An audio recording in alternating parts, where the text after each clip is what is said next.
It's really a funny story because we're talking 32 years ago now, right? So let me put it back. And then it was an afternoon at my house, the phone rings, and this voice is Wingnut there? And I said, yeah, this is Wingnut. And oh, this is Bruce Brown. I got your number from Mike and Sharon, and I wanted to ask if you'd be interested in being in the movie, Endless Summer 2. And I'm like, who is it? There's no way this is Bruce Brown calling me. But he starts to talk a little bit more, how he knows Mike and Sharon. And I was like, the voice, you recognize Bruce's voice. And I'm like, holy shit, this is Bruce Brown. And I'm like, immediately, I'm ready. Yes, tomorrow, what time? You know, I've got to do some laundry, but I can be there in the morning. And he says, no, we're months away from getting started. But are you interested? And I said, absolutely, I'm interested. And then the next was, well, I need to meet you because I don't want to go around the world with an asshole. I did that once. Sorry, but he did not have a great relationship with Mike Henson. So he wanted to make sure that I was a good guy to travel around the world with. So shorten the story, a month and a half later, I drive down to where he lives north of Santa Barbara, and I spend a couple days at his house, surfing with him, got to become good friends with his wife, he and his wife Pat, and they were like another set of grandparents for me. So the original Endless Summer was all in one trip, because that's how they had to do it back in 1964. For us, we had a little bit more budget, right? So we would go to Australia, be there for 3 weeks, come home. Sometimes 48 hours later, we leave again. Sometimes I'm home for a month and a half. So we would go and come back, go and come back. So we had one bag for luggage that had to have the same clothes in it for the whole trip. And some countries, it looked like we were there for 2 days, but we were there for 3 weeks. So you have to wear the same shirt. I at least had 3 of every shirt. Pat O'Connell only brought 1. His hygiene left a little to be desired, let's say.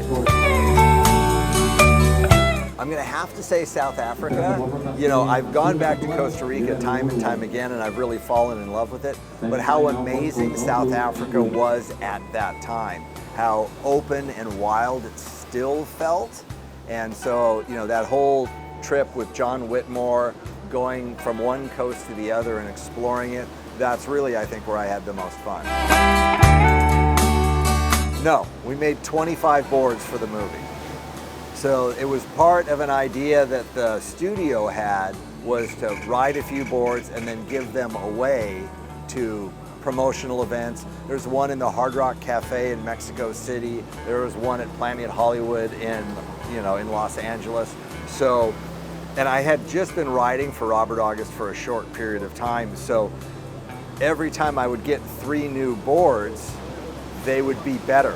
The boards 1, 2, and 3 were not very good for what I wanted. By the time we got to boards 23, 24, and 25, they were good boards. You know, when I think about it, my boards are fairly narrow in the nose, kind of narrow in the tail, so they run, they're almost like a gun. Right, so they're very fast. So riding the big wave wasn't as much of a challenge because the South African wave was fairly gentle.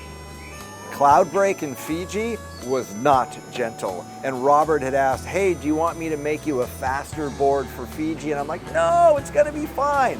I was very, very wrong. And before we went to G-Land, I had some really fast boards made. And that's why I think my surfing in G-Land was way better than the surfing in Fiji.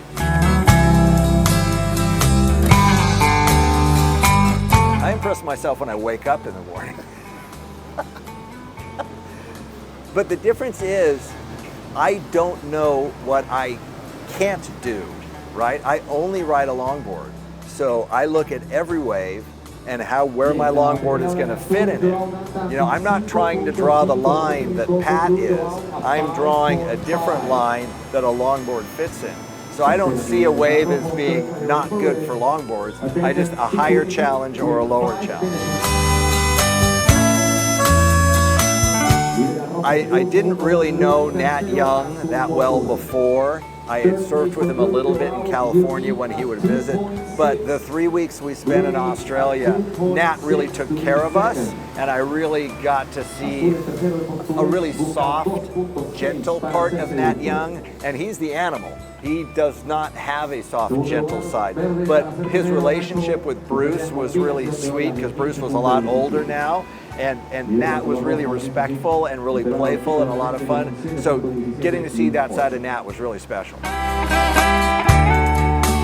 Oh, always. Actually, I can honestly say it was fun the entire time. We've stayed close friends. I'm going to see him next week when I go down to Dana Point. His son's brilliant. I love his wife. My son likes hanging out with him. So we've become closer and closer in the 30 years since the movie was done. It was good. He was a great roommate the entire time. Okay, here's the downside. We were not paid to go surfing. We were paid to not surf. Because if it was 6 foot and perfect on Monday and it was 4 foot and perfect on Tuesday, we couldn't go surfing. That's when we drive past the sign, drive around the rock, walk back and forth in front of a tree. So we still want to go surfing, and they're like, no, we have to shoot the Welcome to South Africa sign.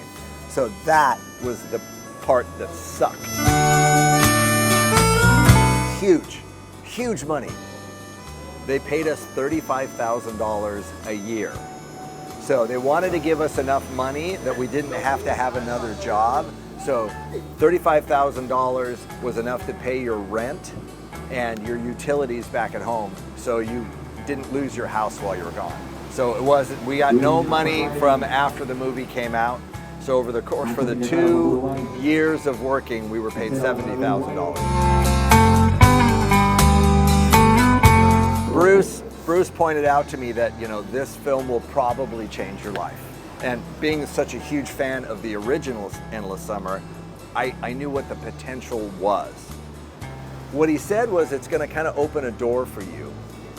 It's going to be up to you to see what you do once that door is open. And it really gave me a great opportunity to be kind of an ambassador, especially for longboarding around the world.